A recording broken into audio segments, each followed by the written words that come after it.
Hey, how's it going, everybody? Welcome back to the channel. And so, this would be my 24-hour experience using Verizon postpaid service. So, the last time I ever was on Verizon postpaid was a long time ago. I would say probably 2005, 2006-ish was the last time that I had actual Verizon postpaid. So that's a good length of time.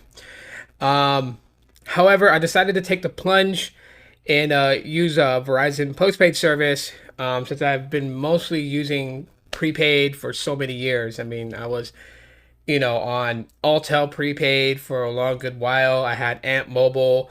Eventually made my way onto Virgin Mobile USA and then Boost Mobile, Simple Mobile, Straight Talk at one point in time, Net 10, Google Fi. I've used quite a bit, even Visible and what else is there? I think I named pretty much like all the ones I've used. Um, yeah, so I decided to make the plunge. I optioned Verizon because one, it's going to consolidate a lot of my spendings per month since I do have the Disney Plus bundle and such. I can consolidate that and have that included in my plan. So I do have the Play More plan. I believe that's what it is, and it's $90 a month, $80 with auto pay. Of course, I put insurance on my phone, so with all that and taxes, I'm going to be paying about $107 a month, which I'm totally fine with. I'm good with that. So that's not even a big hindrance to me for someone who would say that's pretty expensive. Well, okay, that's fine. If it's pretty expensive, I'm not here to say that you need to jump on Verizon postpaid. This is just my experience. And from what my experience has been so far here in my city, it's been good for the most part. It's been good. There are some places where like the speeds seem very comparable to Visible.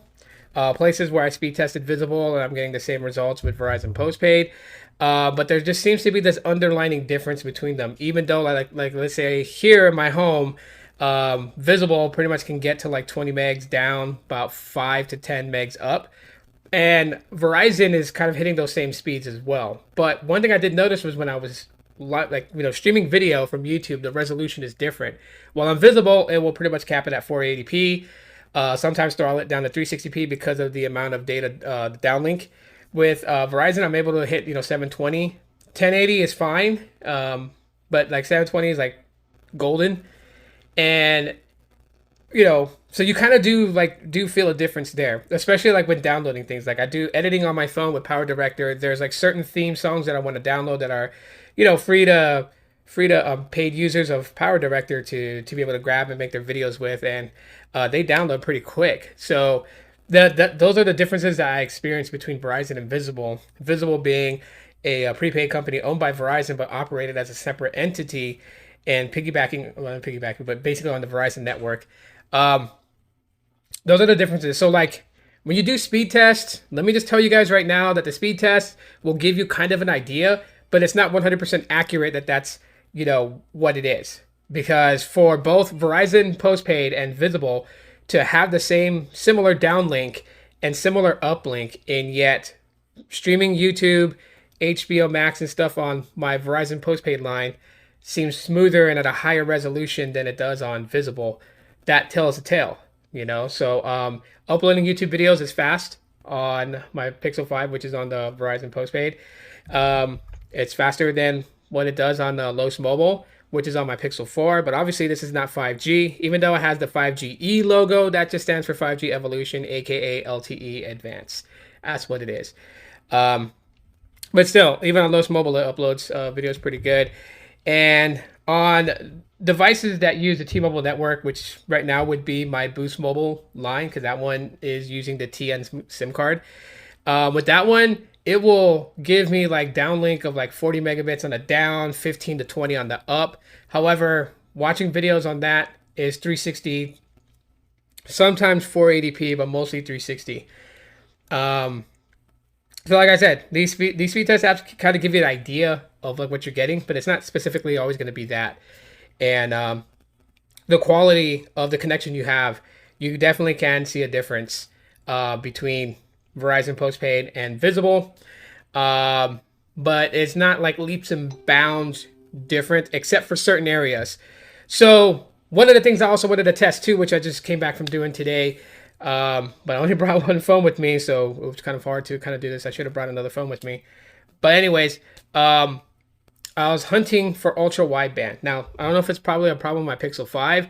It's not picking up a lot of areas with ultra wideband. I know a lot of people tell me, like, here in Phoenix, like, ultra wideband's awesome. I'm not really sure where they're picking that up at. So, like, most of today, I was basically on the east and west side of my city, from around the areas, like, between Van Buren as far north as Northern. From 16th Street all the way to Central. That's the east area that I was roaming through, and I really didn't pick up any ultra wideband except for in front of a Verizon store. And on the west end, it's not all that great. Well, north, central, west area. So we're talking from like Central, as far out as 35th Avenue, between McDowell on up to Camelback. And within that proximity area, I got no ultra wideband connection, so I really don't understand. I know downtown Phoenix has ultra wideband connection, but that's given because it's downtown business district area. ASU campus is down there, so obviously it's going to have that connectivity. But other than that, I mean, anywhere else I pretty much roamed, I didn't really connect to ultra wideband, so I didn't get to hit gigabit speeds. However, there were certain areas where I was able to hit like 600 megs on the down and about 80 on the uplink. But I was near the Verizon store. It did pop the UWB logo next to the 5G for a little bit, and I was able to get like 600 down. But so far, regardless of the type of 5G connection that I'm getting, whether it's low band, mid band, or if it's high band, let me just say this. Pretty much the consistency of connectivity is there. So comparing Verizon's connection, and let's compare it against Visible's, honestly, I can say I have a different look on Visible, and it's not a negative look. It's actually a real positive look. Yes, with Visible, there are times where things would kind of stutter, like on Facebook and on Twitter, you can kind of feel like a little slowdown and stuff. I don't feel that at all whatsoever being on Verizon's connection. So yeah, priority, you can see a difference in that. However, for Visible to be at what its pricing is, what it's offering, and it's fully unlimited, including the hotspot is unlimited, that's actually pretty good. So I got a newfound look for Visible comparing it to Verizon. Now, can Visible give you the exact experience that Verizon does? No, but it's pretty dang good for what it's giving at $40 flat rate, $25 if you join a party, which most people will, and if you refer people, you get your month for $5. So, shouts out to Visible for that. All in all, you know, to be honest, do I feel like that I'm making a big jump, you know, spending that much for wireless service with Verizon? No, I don't. I'm actually liking what I'm getting from Verizon. I don't feel like that I'm like paying a lot of money for something less. You know, with the things that it throws in there is really nice. The Disney bundle and everything. And then, of course, like, you know, me being able to get insurance on my Pixel 5.